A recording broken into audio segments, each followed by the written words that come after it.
जरांगे पाटलांच्या उपोषणाचा आज 5वा दिवस, सरकारकडून अद्याप कोणतीही दखल नाही. मनोज जरांगे पाटील उपोषणावर ठाम. न्यायदेवता आमच्या पाठीशी, मागण्या मान्य झाल्याशिवाय मुंबई सोडणार नाही. मनोज जरांगे आंदोलनावर ठाम. मंत्रिमंडळ उपसमितीची आज बैठक, विखे पाटलांच्या निवासस्थानी बैठक होणार. मुंबई बाहेरून येणाऱ्या आंदोलकांना बाहेरच थांबवा, कोर्टाचे निर्देश. आंदोलकांवर काय कारवाई होणार याकडे लक्ष. जरांगे पाटलांना मुंबई पोलिसांची नोटीस, लवकर आझाद मैदान रिकामं करा. नोटिशीत उल्लेख, कोर्टाच्या आदेशानंतर मुंबई पोलीस सतर्क.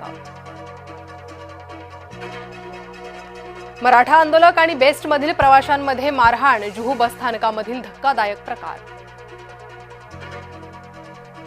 जरांगेंच्या आंदोलनाविरोधात याचिकेवर आज पुन्हा सुनावणी. आदेशाचं पालन झालं की नाही ते सांगा, कोर्टाच्या सरकारला सूचना. मुंबईकरांना त्रास होईल असं वागू नका, कुणाच्या तरी सांगण्यावरून गोंधळ घालू नका. जरांगेंचं मराठा आंदोलकांना आवाहन. सरकार कोर्टाच्या आदेशाचं पालन करणार, कायदेशीर मार्ग काढण्याची सरकारची मानसिकता. मुख्यमंत्री देवेंद्र फडणवीसांचं सूचक वक्तव्य.